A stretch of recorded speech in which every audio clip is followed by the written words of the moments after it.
Hey, hey, hey, everyone, it's Isaiah. Welcome, welcome. Let me get rid of this to start with. So today I am coming live with my bestie, Kris Wallace. I'm really excited. And we're coming to talk about OTALOCO for a change, says she's been talking. I've been talking about kind of almost frantically about only that for 2 weeks now. So let's keep going. So OTALOCO, in case you are living under a rock, is the place to be in December 1st, 2nd, and 3rd. It's the Oracle and Tarot Lovers Congress, hosted by Moa. And we are having 22 speakers, an amazing sponsor called Deckible. We have 21 freebies, 21 giveaways, and 21 amazing offers that you can subscribe to. But mostly we have 21 incredible talks, from live readings to conversations to live conversations. Plus we have 3 live panels with one per day with our speakers. So if you are not in there, if you do not have your free ticket there yet, find the link somewhere around the video, depending on which platform you're watching this, and register. Come and play with us. It's going to be so much fun. We're going to have booth to talk with some of our speakers, a booth to talk with our sponsors. It's going to be, we have a deck shop. Wow. Yes. And don't repeat it, but there are going to be free decks. Oh. So if you're a card lover of any sort, free decks should be.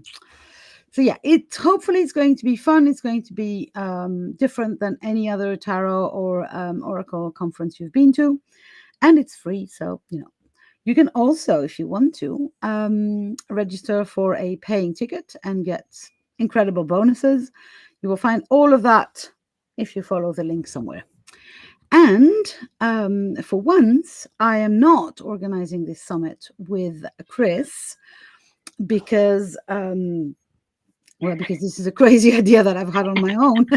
But I still managed to convince Kris to come and play with me. So Kris Wallace is coming on the 3rd of December. I think you're actually the last talk of the Congress. And I promised I would join you live because your talk is going to be live.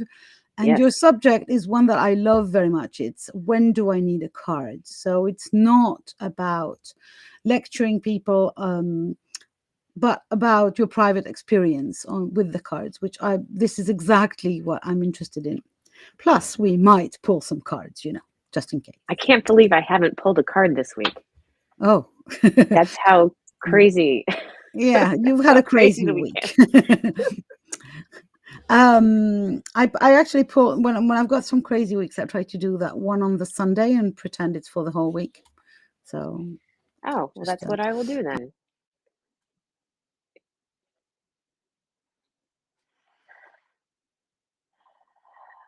Uh-oh. You'll be back in a second, right? I'm coming back.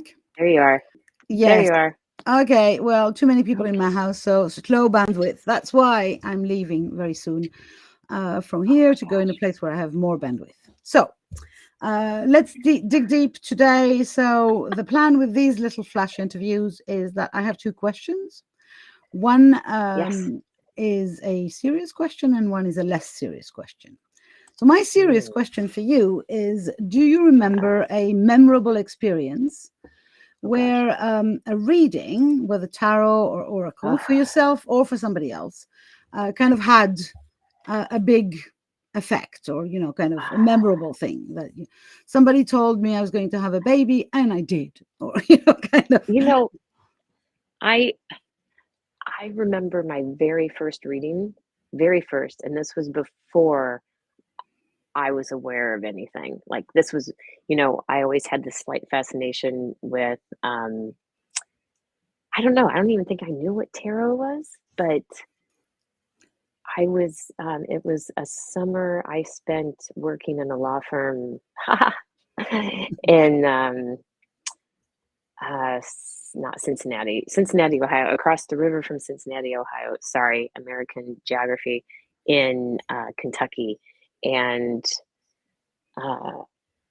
I was in this really nice area of Cincinnati with my now husband, who at the time, I was like, oh, I don't know, I was gaga. And I remember this woman telling me something. She was telling me how many kids I would have, like how many girls and how many boys.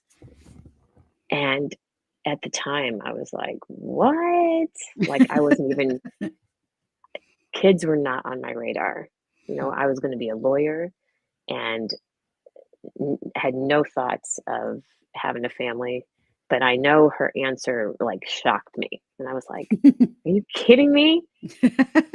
There's no way. But I remember that reading because of that little snippet. That's all I remember. But I don't remember the exact number she said. So I ended up with 4 kids, which, yeah, at the time, if you had told me that, and that I was going to marry John, who I was with at the time,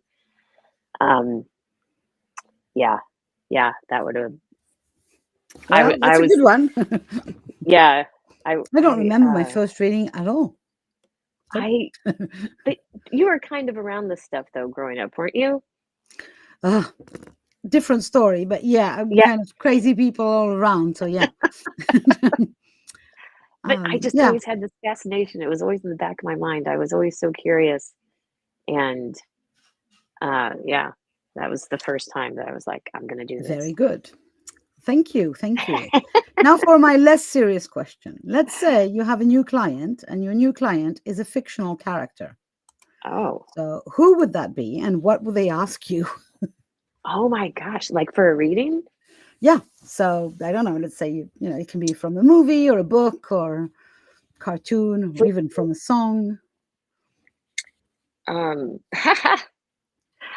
been watching, I don't usually get to pick TV in my house, but something got me watching the morning show, which is an Apple TV show with Jennifer Aniston and Reese Witherspoon.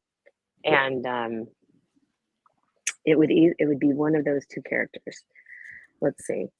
I guess it would be Reese Witherspoon. Her character, Bradley Jackson, would want to know, what is going to happen to me? Am I going to jail? That's a good one. That's a good question. Am I going to jail? Makes sense that you would consult a reader for that kind of questions. I don't know the show. I'm sorry, and I will have to go and check it out. Obviously now, it's a bit heavy, but I don't know why I keep watching it. I mean, I was on Apple TV for Ted Lasso, and then the morning show came on, and it sucked me in. It's kept me subscribed. So good enough. Thank you very much. Now I know that since I know you a little bit, I know that your brain is starting to, and who else? You'll find new fictional characters. Yeah. Right. For me, I went straight in my head. I answered this question, and I went straight to Jane Austen. Oh. Who's my lover? Blah blah blah. One of those persuasion or Pride and Prejudice characters. Come and sit and and ask very. Well, I'm not sure. Who should I love? Kind of with this tiny voice. Oh, it's funny you say that because I've got this 5-year journal thing. You put a line every day. And a year ago today, because I remember seeing it last night, I watched Persuasion. It said I had a lazy day and I watched Persuasion. Awesome. That sounds good. I don't know about this journal thing. You have to tell me. So you write a line a day for 5 years? Yeah, I think Ruth talked about it. And great. And I went and got one coming on 2 years ago. So it's just a regular size, but each day has five little sections. So yeah, for 5 years, you go through it once a year and you can see what was happening the year before. Yeah, that's fun. That's fun. Thank you. No connection with Oracle or Tarot or whatever. Maybe it has. Anyway, thank you very much. So for those of you watching, if you want to know more about Kris, get a live reading by her. and, you know, get told how many babies, and, you know, if you're going to go to jail or anything big like that, you know, or just have an energetic reading, which is more of what we do around here. Please be welcome to register your spot or to buy a free ticket, or anyway, click on the link that you will find somewhere and follow instructions and come and play with us December 1st, 2nd, and 3rd. And if you do like the event, it's also possible to become an affiliate, and you can sell the event to your friends and make some money of it. Even better. You can also just share the event if you like it to some friends, and for the sake of helping OTALOCO get more tarot and oracle lovers to gather together. Because the more magic people together, the more magic happens, as we know. How many decks do you have? How many oracle decks do you have? I don't know. I am not counting, because you know, I will not be shamed. I will not be shamed. Is it something you should share? We are now discussing below 50 or over 50. That's the only conversation we're having. And people who are, you know, we've got one of our speakers answer that question, said, I had 49. I said, you're a liar. You either have 4 or you have 60, but you don't have 49 when we decide that 50 is the higher limit. No. So Jackie, I saw you. So thank you very much, Kris, for being here. Again, all of you register and come and play with us. And I will be back live tomorrow with another speaker from OTALOCO. Thanks very much. Talk to you soon. Bye for now.